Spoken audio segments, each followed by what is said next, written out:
Good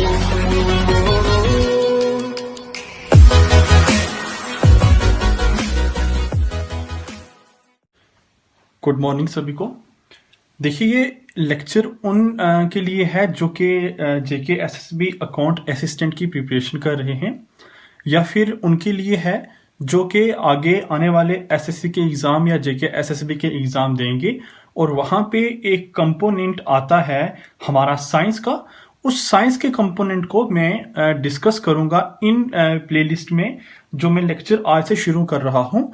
इस playlist के under मैं साइंस के जितने भी टॉपिक हैं, चाहे वो बायोलॉजी का हो, चाहे वो केमिस्ट्री का हो, चाहे वो फिजिक्स का हो, उनके साथ डील करूँगा। तो आप को अगर ये लेक्चर मेरी वीडियोस अच्छे से समझ आए या पसंद आए तो आप चैनल को सब्सक्राइब कीजिए और चैनल को आगे ज़्यादा से ज़्यादा शेयर कीजिए और वीडियोस को लाइक कीजिए। तो ज़रा सबसे पहले हम देखते हैं कि अकाउंट असिस्टेंट जो हमारा है उसका सिलेबस क्या है। मेंशन्ड है कि जनरल नॉलेज यहाँ पे 30 मार्क्स की है, उसकी स्पेशल रेफरेंस टू J&K। उसके बाद सेकंड पॉइंट हम मैथ्स आएगा हमें, और मैथ्स है 10 मार्क्स का। उसके बाद इकोनॉमी है 10 मार्क्स की, कंप्यूटर एप्लीकेशन 30 मार्क्स का है, अकाउंटेंसी 30 मार्क्स की है, और साइंस जिसके साथ मैं स्पेशली डील कर रहा हूं इस प्लेलिस्ट या इन वीडियोस में, वो हमें 10 मार्क्स का है। तो मैं आपको सिर्फ साइंस के रिलेटेड टॉपिक ही पढ़ाऊंगा अपने इस चैनल पे। सबसे पहले मैं डील करता हूं बीइंग अ केमिस्ट। मैं सबसे पहले शुरू करूंगा केमिस्ट्री के सारे कंसेप्ट क्लियर करने की कोशिश करूंगा। जो हमारे सिलेबस के अकॉर्डिंग केमिस्ट्री के टॉपिक हैं वो सारे के सारे टॉपिक यहाँ बोर्ड पे मेंशन किए हुए हैं। यही है हमारा केमिस्ट्री का सिलेबस। बस इन्हीं टॉपिक्स को मैं आने वाली कुछ वीडियोस में कंप्लीट करके फिर मैं बायोलॉजी की तरफ जाऊंगा और फाइनली मैं आपको फिजिक्स पढ़ाऊंगा। तो मेरा मकसद या मेरा मोटिव यहाँ पे आपको वीडियोस प्रोवाइड करना है सिर्फ साइंस के रिलेटेड। अगर आपको मेरी वीडियोस अच्छे से पसंद आए या समझ आए तो आप मेरी वीडियोस को लाइक कीजिए और अच्छे से देखिए। तो अगर नहीं पसंद आती तो आप स्किप कर देना। तो देखिए हमारा सिलेबस ये है, chemical properties of substance and their uses. ये सबसे पहला टॉपिक है जो हमें केमिस्ट्री में देखना है, chemical properties of substance and their uses. Second topic हमें chemical name of important substance like plaster of Paris etcetera हम डील करेंगे। हम देखेंगे प्लास्टर ऑफ पेरिस को, बड़े ऐसे सब्सटेंस हैं, बड़े ऐसे केमिकल कंपाउंड हैं, हम उनको भी पढ़ेंगे और हम अच्छे से उनकी प्रॉपर्टीज देखेंगे, उनकी केमिकल फिजिकल प्रॉपर्टीज, उनकी रिएक्शंस को देखेंगे, उनके मॉलिक्यूलर फार्मूला, सारे के सारे हम डिस्कस करेंगे अपनी वीडियोस में।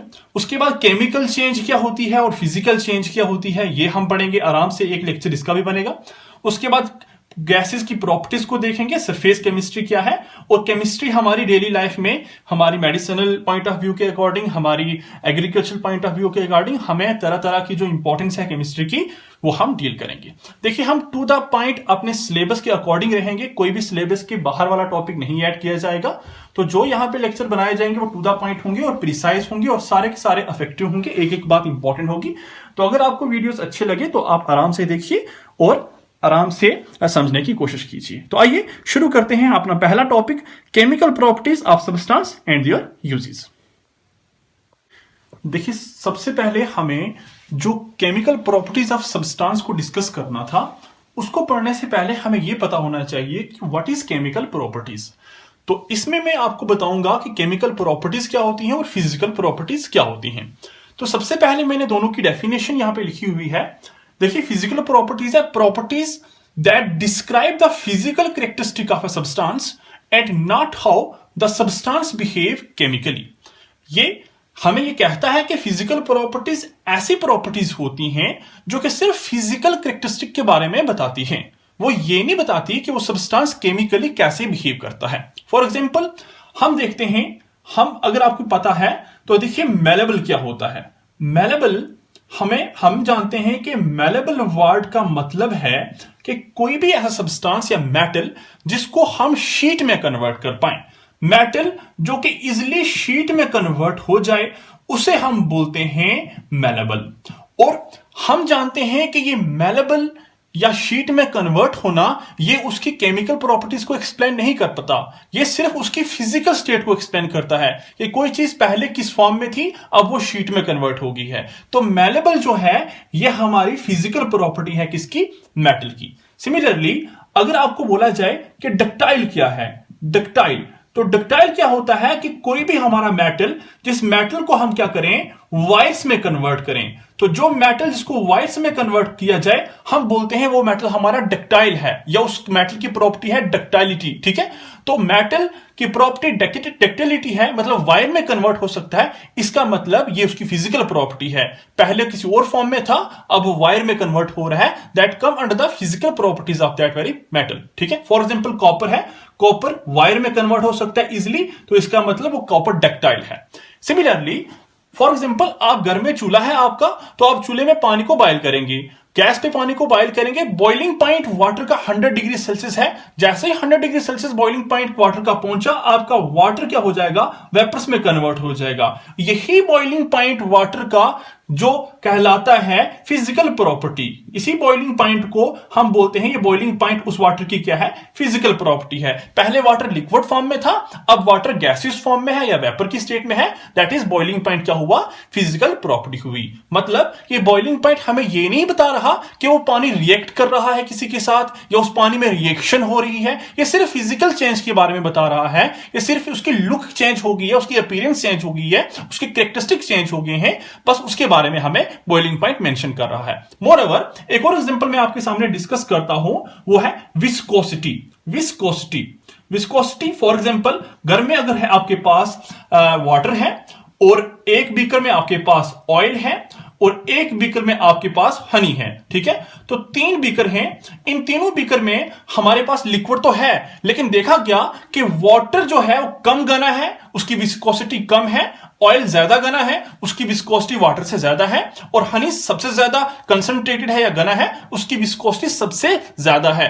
तो अगर देखा गया इनकी विस्कोसिटी किसकी कम है, तो वाटर की विस्कोसिटी ऑयल से कम होगी, और ऑयल की विस्कोसिटी हनी से ज्यादा होगी। इसका मतलब हनी की विस्कोसिटी सबसे ज्यादा है, that is this is physical properties of that very water, oil and honey. ठीक है, तो इसको हम फिजिकल प्रॉपर्टी बोलते हैं। मोरओवर अगर आपको ऐसा कुछ कहे कि आप क्या कीजिए, एक गिलास लीजिए और उस गिलास में क्या कीजिए, पानी रखिए, और उस पानी के बीच आप शुगर या साल्ट डालिए, तो वो शुगर और साल्ट उस पानी के बीच आराम से डिसॉल्व हो सकता है। दैट इज उस शुगर और साल्ट की फिजिकल प्रॉपर्टी है कि उस पानी के बीच डिसॉल्व होना, उस पानी के बीच मिक्स होना, तो उस पानी के बीच सॉल्युबल होना। तो ये सारी की सारी प्रॉपर्टीज जो कि सिर्फ फिजिकल कैरेक्टरिस्टिक के बारे में बताएं, ये ना बताएं कि वो सब्सटेंस कैसे रिएक्ट कर रहा है और क्या उसकी रिएक्शंस हैं, उसके बारे में ना एक्सप्लेन करें, उस प्रॉपर्टीज को हम क्या बोलते हैं, physical properties of that very substance बोलते हैं। तो आइए शुरू करते हैं next property, that is chemical properties. तो केमिकल प्रॉपर्टीज क्या होंगी, देखिए केमिकल प्रॉपर्टीज की डेफिनेशन यहां पे क्या लिखी हुई है, properties of substance that describe that how the chemical composition of substance will change under a specific set of condition. ऐसी प्रॉपर्टीज सब्सटेंस की जो ये बताए कि उस सब्सटेंस में कैसे केमिकल रिएक्शंस हुई, या वो सब्सटेंस कैसे केमिकली एक चीज से दूसरी चीज में चेंज हुआ किसी स्पेसिफिक कंडीशन में, तो उसे बोलते हैं केमिकल प्रॉपर्टीज। फॉर एग्जांपल लीजिए, फॉर एग्जांपल हम जानते हैं कि हम अगर हमारे पास चूल्हा है, घर में गैस है, उस गैस को ऑन करते हैं, जैसे उस गैस को ऑन करेंगे, वो gas in presence of flame की प्रेजेंस में, आग के प्रेजेंस में गैस जलना शुरू हो जाता है। जब तक आग नहीं होगी तब तक गैस नहीं जलेगा, जैसे ही आग लगाएंगे तो गैस में आग जलना शुरू हो जाएगी। इसका मतलब गैस फ्लेमेबल है, तो गैस फ्लेमेबल है, that is known as chemical properties of that very gas. ठीक है, उस हम बोलते हैं ये केमिकल प्रॉपर्टीज है उस गैस की। फॉर एग्जांपल एक बेस्ट एग्जांपल है, हम जानते हैं आयरन, तो आयरन है in presence of atmospheric pollutant, in presence of atmospheric water, हमारा जो आयरन है, आयरन में एक प्रोसेस हो जाता है स्लो ईटिंग जिसे बोलते हैं, उस प्रोसेस का नाम है कुरिजन। क्या है, कुरिजन। तो आयरन में कुरिजन लगना या आयरन में जंग लगना, that is the chemical reaction हो रही है या केमिकल प्रॉपर्टीज है उस आयरन की कि उसमें जंग लग रहा है, उसमें केमिकल रिएक्शंस हो रही हैं। ठीक है, सिमिलरली कोई सब्सटेंस कितना ज्यादा टॉक्सिक है, कोई सब्सटेंस लेस टॉक्सिक होगा, कोई सब्सटेंस मोर टॉक्सिक होगा, तो कोई सब्सटेंस कितना ज्यादा टॉक्सिक है वो उसकी केमिकल प्रॉपर्टीज एक्सप्लेन करती है। कोई सब्सटेंस कितना टॉक्सिक है वो हमें उसकी केमिकल प्रॉपर्टीज या केमिकल रिएक्शन से पता चलता है। मोरओवर हम जानते हैं कोई सब्सटेंस, फॉर एग्जांपल हमारा पिकल है, अचार है घर में, तो अचार अगर आप खोल के रख दो, अचार अगर आप एनवायरमेंट में खोल के रख दो, तो आपके अचार में जंग लग जाएगा। वो जंग लगना अचार में, दैट इज अचार ऑक्सीडाइज हो गया है, है, वो हमारा पिकल ऑक्सीडाइज हो गया है, that oxidising property is also come under the chemical properties of that very pickle. ठीक है, तो ये सारी की सारी प्रॉपर्टीज केमिकल प्रॉपर्टीज की कैटेगरी में आती हैं, और वो प्रॉपर्टीज जो कि सिर्फ फिजिकल अपीयरेंस के बारे में बताएं वो फिजिकल प्रॉपर्टीज की कैटेगरी में आती हैं। तो इस लेक्चर में हमने सिर्फ फिजिकल एंड केमिकल प्रॉपर्टीज को डिस्कस किया। नेक्स्ट लेक्चर में हम डिस्कस करेंगे केमिकल प्रॉपर्टीज, शुरू करेंगे पहला lecture chemical properties of substance and their uses. Thank you.